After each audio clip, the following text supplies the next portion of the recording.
There's a new push to get rid of a New Mexico law that allows employees injured on the job while drunk to get workers' comp. While several prior attempts to change it have failed, one state lawmaker thinks that's about to change. Here's News 13's Chris McKee. New Mexico Representative Dennis Roche is behind this bill. This version would cancel all workers' comp for any worker injured while under the influence of alcohol or drugs. It's part of New Mexico law that for many is hard to believe. And according to Representative Dennis Roche, it's having a negative impact on the state. Private business owners are saying that because of New Mexico's over-generous workers' comp laws, they're considering moving their employment situation. Representative Roche wants to target one specific part of the law regarding drugs and alcohol. Current code says if drugs or alcohol contributed to an on-the-job injury, a worker is eligible for 90% of workers' comp. The only way a worker would get nothing is if drugs or alcohol were the sole factor for the injury. The taxpayers, in terms of public employment, are paying workers that may be injured under these circumstances when they may not really be entitled to benefits. And taxpayers have already felt the sting.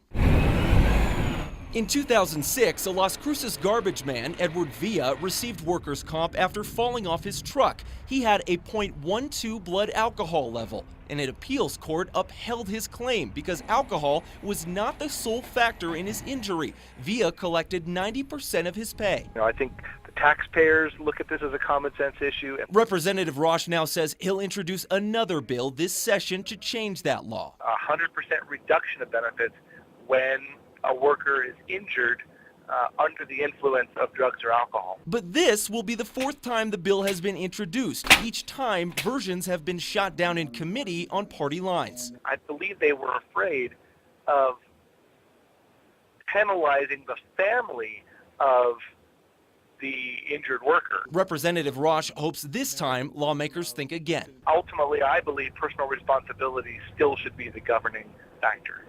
Democratic Representative Miguel Garcia chairs the committee that this bill has failed in several times. He told me today over the phone that the law would unfairly penalize families for one person's substance abuse issue. He'd like to see more helpful community programs instead.